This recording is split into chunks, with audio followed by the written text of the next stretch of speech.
Today I'm going to show you how to tie this bread fly. This is a very effective fly in fresh and salt water. Basically anywhere you would use bread burley to attract fish. A lot of fish will eat bread. I've caught freshwater species such as carp, different types of perch, even Australian bass with this fly. You can make it in many sizes, from a size 10 through to even a 2.0 for things like milkfish and really big drama and large carp and that sort of thing. So anyway, to start with, we're going to use a size 6 straight eye octopus reaper hook, which I sell on my website. I'm going to need some 3.0 waxed or unwaxed fly tying thread, and this poly dubbing. This is actually out of a pillow. This is often found in kids' toys and pillows as well. You can also use egg yarn or even wool, white lamb's wool, which is very greasy and super buoyant. This stuff is really buoyant too.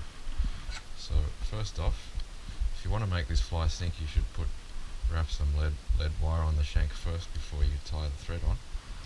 But this is going to be a floater, so just tie the thread on like that. And you tie it down to about opposite the barb on the hook point.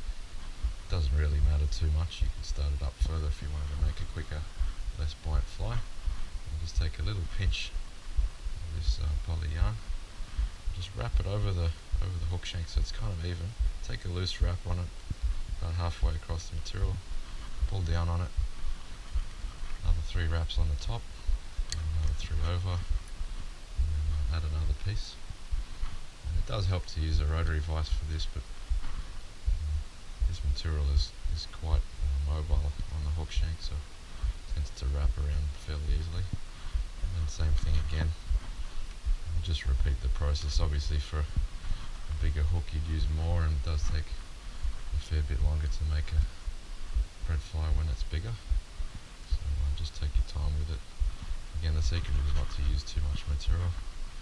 Just build it up like that, wind a few wraps on in front of it after you've tied it down, just to lock it in. It really doesn't matter if some of it falls out, because it's the overall effect you're after. And this is just an excellent fly. I've also caught luderick, Australian salmon, bream, sea mullet on this fly.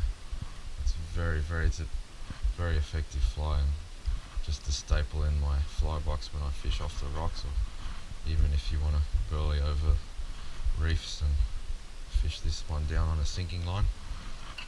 And you can catch silver drummer and all kinds of other species with it. In deeper water, yellowtail, slimy mackerel, sea pike, you name it. So anyway, we've finished it, tied off. Now what you want to do here is trim it down, because that will affect the hookup rate. It's too bulky at the moment. It will float like a feather on the water. You want it to sit in the surface film. So I just crop it on top, and then pinch your thumb down and forefinger down, crop the back, and then around the hook point. It doesn't matter if the hook point shows or not. The fish are usually not that fussy. This is an excellent fly on Lord Howe Island as well. And, just trim the sides as well. And there you have it.